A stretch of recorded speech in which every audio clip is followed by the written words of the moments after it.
አጠገብ ሰዎች የሚበዙ ስታሸንፍ ጊዜ። ሰላም ሰላም እንደምን አላችሁ እንደምን ቆያችሁ ውድ የኢትዮ ቲዩተር ዩቲዩብ ቻናላችን ቤተሰቦቼ ሰላምታዬ በያላችሁበት ይድረሳችሁ። እንኳን ደህና መጣችሁ ወደ ኢትዮ ቲዩተር ዩቲዩብ ቻናል። በዚህ ቻናል የተለያዩ መሰረታዊ የአማርኛና የእንግሊዝኛ ትምህርቶች እንዲሁም ደግሞ ለህይወታችን በጣም አስፈላጊና አስተማሪ የሆኑ መሰረታዊ ትምህርቶችን የምታገኙበት ቻናል ነው ማለት ነው። ይህን ቪዲዮ ዛሬ ብቻ ካገኛችሁ ቤተሰብ ካልሆናችሁ ቤተሰብ በመሆን ሰብስክራይብ በማድረግ በየጊዜው የሚለቀቁ መሰረታዊ ትምህርቶች ወደ እናንተ በቀላሉ እንዲደርሱ ማድረግ ትችላላችሁ ማለት ነው። ከዚህ በተጨማሪ ደግሞ ባሉበት ቦታ ሆናችሁ አማርኛ፣ እንግሊዘኛ፣ ኦሮምኛ የፈለጋችሁትን ቋንቋ በአጭር ጊዜ በአጭር ወራቶች ውስጥ አውቃችሁ አንብባችሁ የምትወጡበትን መልካም እድል አመቻችተንላችኋል ማለት ነው። ይህ እድል እንዳያመልጣችሁ ደግሞ እናንተ ማድረግ ያለባችሁ በኢሞ፣ በዋትሳፕ፣ በቴሌግራም በታች ባስቀመጥንላችሁ ስልክ እየደወላችሁ መመዝገብ መጀመር ትችላላችሁ ማለት ነው። ዛሬ ደግሞ በጣም አሪፍና አስተማሪ የሆነች ቪዲዮ እንደተለመደው ይዤላችሁ መጥቻለሁ። ቀጥታ ወደ ቪዲዮ እንገባለን።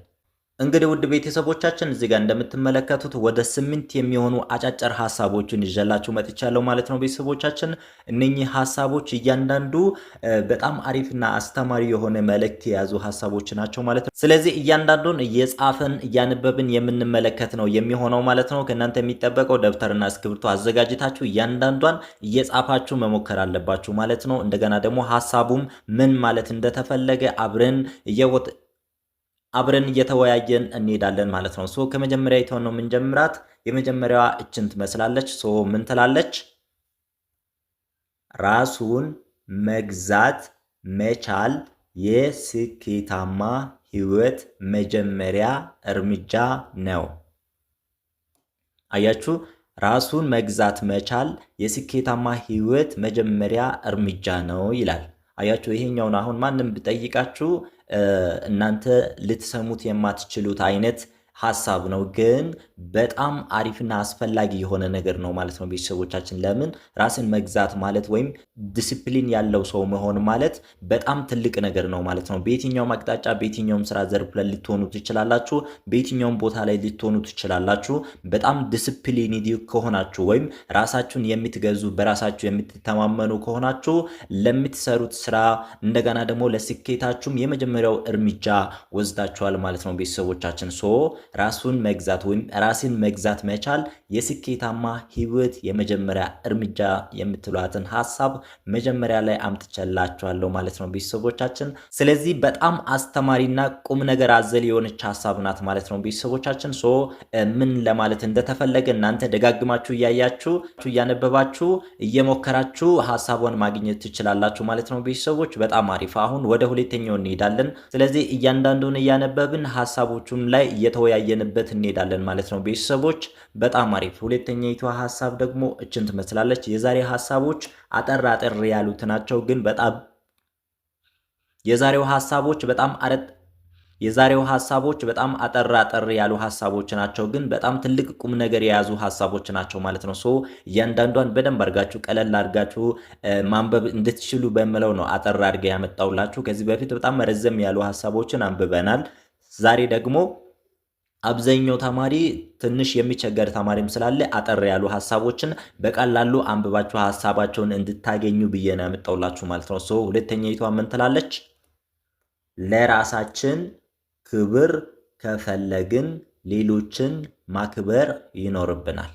አያችሁ፣ ለራሳችን ክብር ከፈለግን ሌሎችን ማክበር ይኖርብናል። አያችሁ፣ ብዙ ሰው የሚፈልገው ምንድነው? ሰዎችን እየነቀፈ ሰዎችን ሳያከብር ሲቀር ደግሞ ለራሱ ግን በጣም ትልቅ ክብር ይፈልጋል። አያችሁ፣ ስለዚህ እንደዛ ሊሆን አይችልም ማለት ነው። ስለዚህ ሌላ ሰው ራሱን እንዲያከብር የሚፈልግ ሰው ምንድነው ማድረግ ያለበት? እሱም ሌላውን ማክበር አለበት ማለት ነው ቤተሰቦቻችን። ያው በተለያየ ሁኔታ እንደዚህ አይነት ነገሮች ላይሆኑ ይችላሉ፣ ላንመለከታቸው እንችላለን፣ ግን ይሄኛው ትክክለኛ እውነት ነው ማለት ነው። ስለዚህ እውነት ከሆነ ድረስ ደግሞ የማይቀየር ነው ማለት ነው። ክብር የሚፈልግ ሰው ሌላውን ማክበር ግዴታ አለበት ማለት ነው ቤተሰቦቻችን። እኛም ራሳችን ከሆነ ራሳችን ሰዎች እንዲያከብሩን ከፈለግን ሌሎችን የማክበር ግዴታ አለብን ማለት ነው ቤተሰቦች። ለራሳችን ክብር ከፈለግን ሌሎችን ማክበር ይኖርብናል የሚለውን ሐሳብ ሁለተኛ ላይ ተመልክተናል ማለት ነው። ቤተሰቦቻችን በጣም አሪፍ። የወደዳችኋትን ሐሳብ እየጻፋችሁ መውጣት እንዳረሱ እንደተለመደው ቤተሰቦቻችን። ዛሬ ብቻ ይህን ቪዲዮ ካገኛችሁ ደግሞ እዚህ ቤት ምንድነው የሚደረገው? የወደዳችኋትን ሐሳብ ኮሜንት ላይ እየጻፋችሁ ትወጣላችሁ ማለት ነው። በጣም አሪፍ። አሁን ወደ ሶስተኛው እንሄዳለን። ሶስተኛይቷ ሐሳብ ደግሞ እችን ትመስላለች ማለት ነው ቤተሰቦች። እሷን ደግሞ ከኔ ቀደም ብላችሁ እናንተ ማንበብ ትችላላችሁ እያንዳንዱን ሐሳቡን። ከዛ እኔ ሳነብ ደግሞ የተሳሳታችሁበት ሐሳብ ካለ እዛው ታርሙታላችሁ ማለት ነው ራሳችሁን። ካልሆነ ደግሞ ሐሳቡን ላይ እየተወያየንበት እንሄዳለን ማለት ነው። ኦኬ። ስለዚህ ምን ትላለች? ፍቅር ማለት አለመጣላት ሳይሆን ጸብን ማሸነፍ ነው ይላል።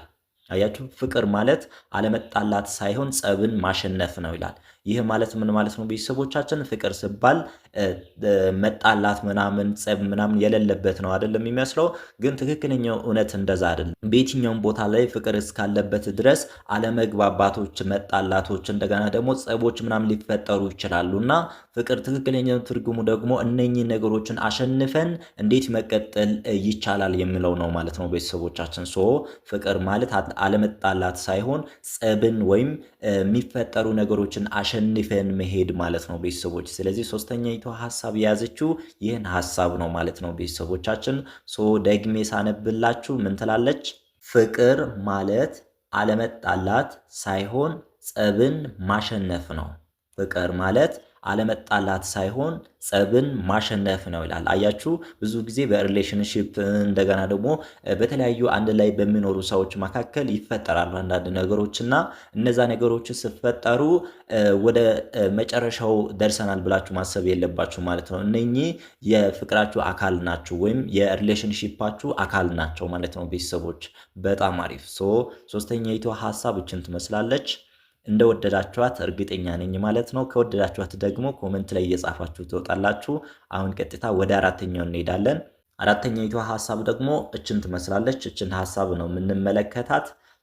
እሷም አጠር ያለች ሐሳብ ናት። እንደ በፊቱ ረዘም ያሉ ሐሳቦች አይደሉም የዛሬዎቹ። ምን ትላለች? ባይዘዌ ግን ሰብስክራይብ የሚለው ቃል ከእንግሊዝኛ ቃል የመጣ ሲሆን ትርጉሙም ተመችቶኛል፣ ተስማምቶኛል፣ አመሰግናለሁ ማለት እንደሆነ ታውቃላችሁ። አጠገብ ሰዎች የሚበዙ ስታሸንፍ ጊዜ ብቻ ነው። አጠገቢ ሰዎች የሚበዙ ስታሸንፍ ጊዜ ብቻ ነው ይላል። አያችሁ ቤተሰቦቻችን፣ ይህኛው ሐሳብ ለምሳሌ እንደዚህ ሲታነቡ ግልጽ ላይሆንላችሁ ይችላል፣ ግን ስትደርሱባችሁ በደንብ ትረዱታላችሁ ማለት ነው ቤተሰቦቻችን። ብዙ ጊዜ ሰምታችሁ ወይም አይታችሁ ሊሆን ይችላል። አጠገባችሁ ብዙ የነበሩ ሰዎች እናንተ ትንሽ ቦታ ላይ ስትንሸራተቱ ሸሽቷችሁ ይሄዳሉ ወይም ትቷችሁ ይሄዳሉ ማለት ነው። ስለዚህ ካሸነፋችሁ ግን ብዙ ሰው ከየትም ቦታ አድርጎ ይመጣል ማለት ነው። ስለዚህ ስታሸንፉ አጠገባችሁ ብዙ ሰዎች ይኖራሉ። ግን በሆነ ቦታ ላይ ከተሸነፋችሁ ወይም በአጋጣሚ ከወደቃችሁ እነኛ ሰዎች ከእናንተ ጋር ይዘልቃሉ ማለት አይደለም ማለት ነው ቤተሰቦቻችን። ይህኛውን ነገር ማወቅ አለባችሁ ማለት ነው ቤተሰቦች። ሳሳጥርላችሁ ሐሳቡ ምን ማለት ነው? እናንተ ስሳካላችሁ፣ ስታሸንፉ፣ አሪፍ ነገር ስታገኙ አጠገባችሁ ብዙ ሰዎች ይቆያሉ፣ ይኖራሉ፣ ከእናንተ ጋር ይዘልቃሉ ብላችሁ ያሉ ግን የሆነ ቦታ ላይ ሸርተት ስትሉ ትቷችሁ ይሄዳሉ ማለት ነው። ይሄ የህይወት እውነታ ነው ማለት ነው ቤተሰቦች።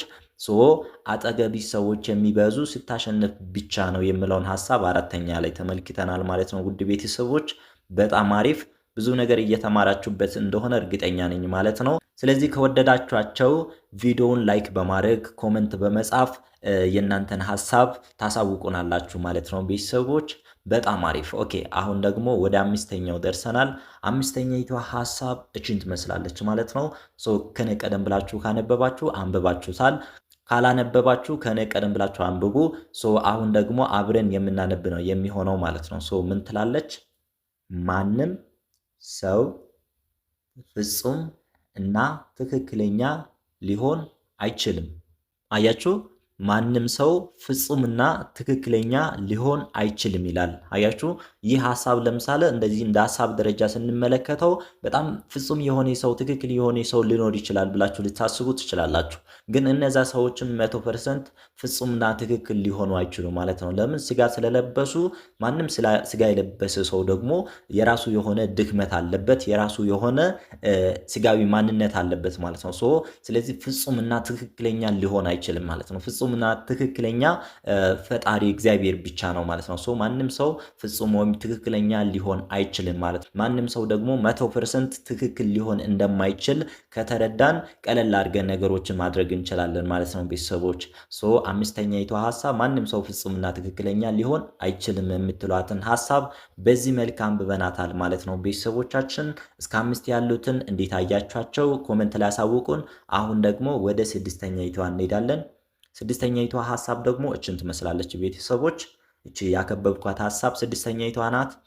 ከኔ ቀደም ብላችሁ አንብቡ፣ ከዛ አብረን የምናነብ ነው የሚሆነው ማለት ነው። ምን ትላለች? ለመደሰት ያለብህ ቀን ዛሬና ዛሬ እንደሆነች አትርሳ።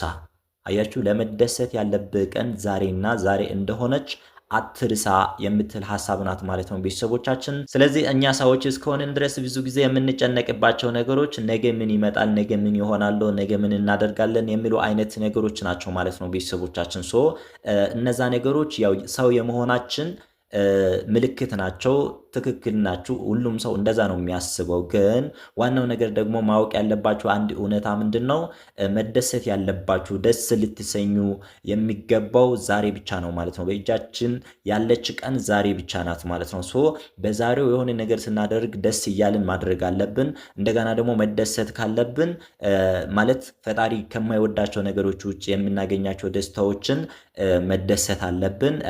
ለራሳችን ጥሩ ነገሮችን ማድረግ አለብን ማለት ነው ዛሬ ግን የነገውን ደግሞ እኛ ስለማናውቅ ማለት ነው የነገውን እርግጠኛ ልንሆንባቸው ስለማንችል ዛሬውኑ እየተደሰትን የምናደርጋቸው ነገሮች ለራሳችን መልካም ነገሮች መርጠን ማድረግ እንዳለብን የሚታሳይ ሐሳብ ናት ማለት ነው። 6ኛይቱ ላይ የተመለከትናት ቤተሰቦች በጣም አሪፍና አስተማሪ የሆነች ሐሳብ ናት ማለት ነው። አሁን ደግሞ ወደ 7ኛው ደርሰናል ማለት ነው። 7ኛይቱ ሐሳብ ደግሞ እችን ትመስላለች።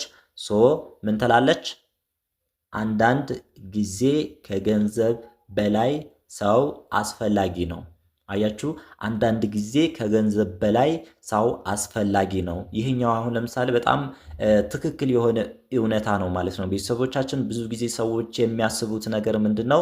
ገንዘብ ካለ በሰማይ መንገድ አለ፣ ገንዘብ ካለ ምንም ነገር ማድረግ ትችላለህ የሚል አይነት ሐሳብ ነው ሰዎች የሚያስቡት። ግን እሱ ትክክለኛ ሐሳብ ሊሆን አይችልም ማለት ነው ቤተሰቦቻችን። ለምን ካላችሁ አንዳንድ ጊዜ ገንዘብ እያለ የሆነ ነገር ማድረግ የማንችልበት ጊዜያቶች ሊመጡ ይችላሉ። ወይም ገንዘብ እያለ መልስ ላይሆንልን የሚችልበት ጊዜ ሊመጣ ይችላል ማለት ነው ቤተሰቦቻችን። ስለዚህ ገንዘብ ለሁሉም ነገር መልስ ይሆናል፣ ገንዘብ ከምንም በላይ መልስ ሊያመጣልን ይችላል ብለን ማሰብ የለብንም ማለት ነው። አንዳንድ ጊዜ ከገንዘብ በላይ ሰው ያስፈልገናል ማለት ነው ቤተሰቦች።